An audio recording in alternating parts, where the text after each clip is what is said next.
যে টাকায় স্যাটেলাইটের পিছনে প্রতি মাসে খরচা করি ও টাকা দিয়ে ওদের পেঁয়াজ আনলে বোধহয় বেশি লাভ হবে, বোধহয় অনেক বেশি প্রফিট করতে পারতাম। আমাদের বোধহয় 1 বছর পরে সেকেন্ড নিউজ চ্যানেল, হ্যাঁ বাকিগুলো আস্তে আস্তে তারপর বটা অনেক কটাই চলে আসে, কিন্তু আমাদের পরে 1 বছর পরে কিন্তু সেকেন্ড নিউজ চ্যানেলটা আসে।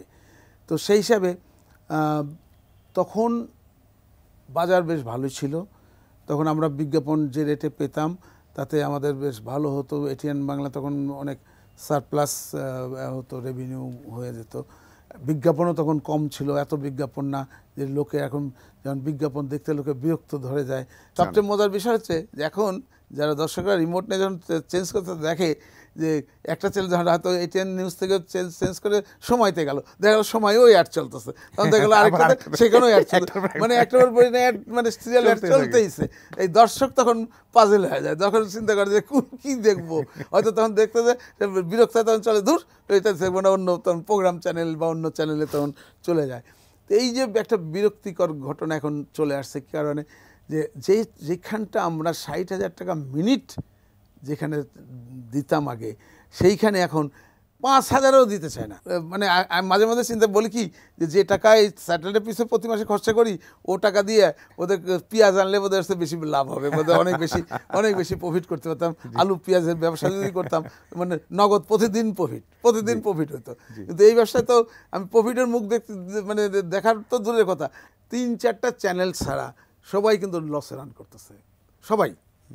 আমরা এটিএন বাংলার মতন চ্যানেল যেখানটা হ্যাভি রেট হাঁকাইতাম, সেই জায়গায় আমাদের মতন চ্যানেল আজকে ফাইট আমাদের প্রতি মাসে এখন লস করতে হচ্ছে।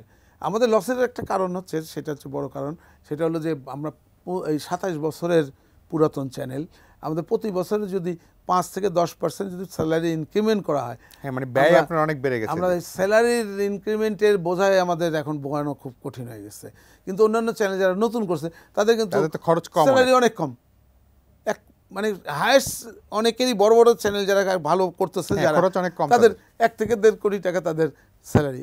আমাদের স্যালারি তো চলে যাচ্ছে 2.5 কোটি 3 কোটি, আমাদের এটিএন বাংলা তো প্রায় 3.5 কোটি টাকা আমাদের স্যালারি দিতে হয় মান্থলি, মানে এত ব্যয়বহুল হয়ে পড়ছে। কিন্তু সেই অনুপাতে আমরা কিন্তু অ্যাড পাচ্ছি না।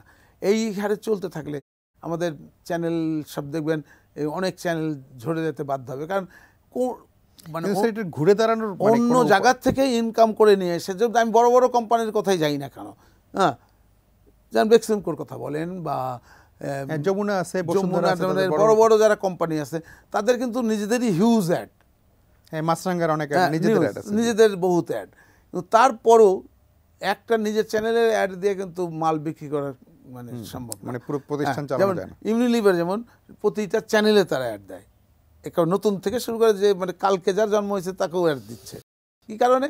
যে ওদের অ্যাডের মানে যত চ্যানেল বাড়তেছে আমাদের পায়ে বসছে এই অ্যাডওয়ালারা, তারা রেট কমাতে তারা প্রতিদিন, মানে এক সময় তারা এসে থাকতো, এখন আমাদেরকে তাদের উপরে বসে থাকতে হয়। ঘটনা যেটা হলো যে তারা তাদের কথা যে আমাদের মাঝে মধ্যে বলে যে আপনাদের চ্যানেলে যে পয়সা দিব, এই পয়সা আমি 10টা এইসব নতুন চ্যানেল।